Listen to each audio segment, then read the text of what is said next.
subukan nyo namang tumayo. At baka matanaw ninyo ang tunay na kalagayan ko.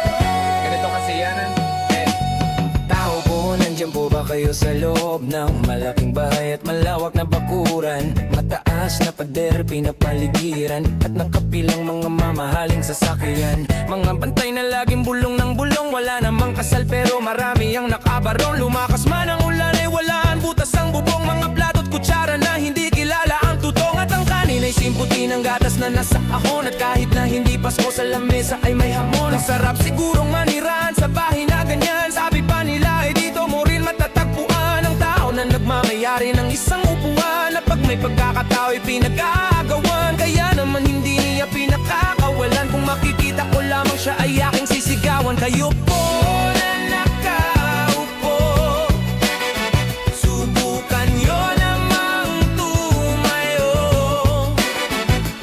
At baka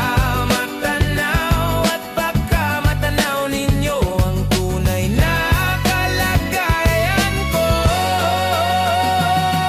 Mawalang galang na po sa taong nakaupo. Alam nyo bang pantakal ng bigas namin ay di puno? Ang dingding ng bahay namin ay